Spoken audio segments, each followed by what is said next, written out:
muna kira da duk wasu shakiyai da suke fitowa suke cin mutuncin Abdulsalam Abdulkarim AA Zaura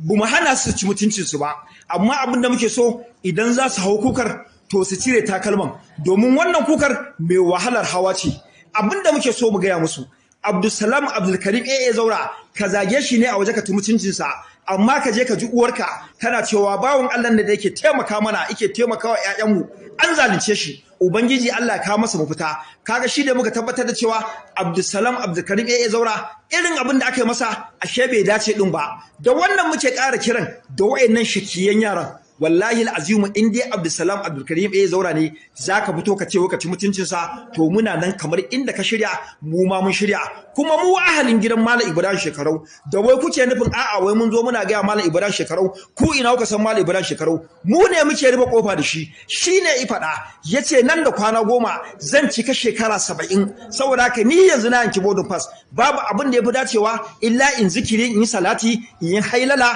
abin da muka yi a baya. Ubangiji Allah isaka, domin alhairan da muka bayar mun tabbatar da cewa ba zai haɗu ƙasa banza ba, kuma kullun addu'a ke mana. To wannan shine muka hango muka ce a'a bai dace ku matsa a ce wai lalle sai ya karba abin nan ba. Amma yanzu irin maganganun da ake gayawa a Malam Ibrahim Shekarau wallahi kare ba zai ci ba. Yanzu kana ji fa wani cewa wanda tallan Malam Ibrahim Shekarau da kuncin Annabi Ibrahim wai ɗaya ne. Wannan abubuwan shi ne muke son mu gaya muku, irin wannan abubuwan idan Malam Ibrahim Shekarau iji wallahi alazim hankalinsa dole ya tashi. Shi yasa muke gaya muku wannan dole da aka yi masa muka ce ba ƙaunarsa kuke yi ba, kuma duk shakiyin da zai fito ya taɓa mutuncin Abdulsalam Abdulkarim AA Zaura ije ya shiga cikin gida iji inda uwarsa take yaban Abdulsalam Abdulkarim AA Zauran take cewa wannan zalunci da ake masa Allah zai kawo masa mafita. Kuma da yardar Allah da yardar Annabi Muhammad Rasulullahi irin addu'ar Abdulsalam Abdulkarim AA Zaura yake sha a cikin gari da malamai da iyayen da aka taimaka musu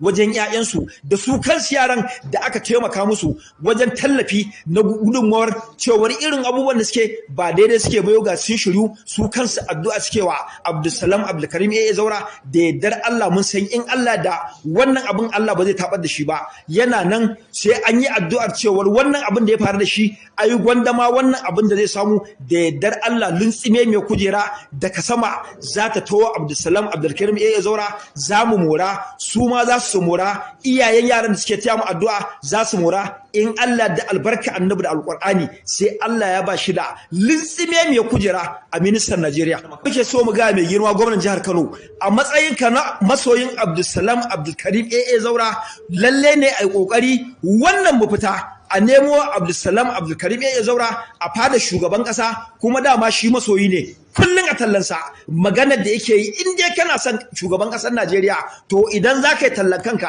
dole ne sai ka haɗa kanka da shi kansa shugaban kasar Najeriya. Shine muka tabbatar da cewa kai cikakken masoyi ne, kuma kamar inda muka yi wa Abdulsalam Abdulkarim AA Zaura zamewa a gwamnatin Abba Kabir Yusuf talla da yardar Allah zai ci zabensa, kuma za mu yi tallan Bola Ahmed Tinubu kamar inda ni yanzu na gani tun daga Kura har zuwa Zaria yanzu ga fitulu nan an lafta Alhaji, duk inda ka zaga Alhaji fitulu ne akan titi daga nan har Zaria. Alhamdulillah irin wannan abubuwan da gwamnatin jihar Kano da ita kanta federal din take kawo jihar Kano gudunmawa, shine muka tabbatar da cewa shugaban kasar Najeriya ya tabbatar da cewa jihar Kano tana ɗaya daga cikin jihohi da yake so a Najeriya.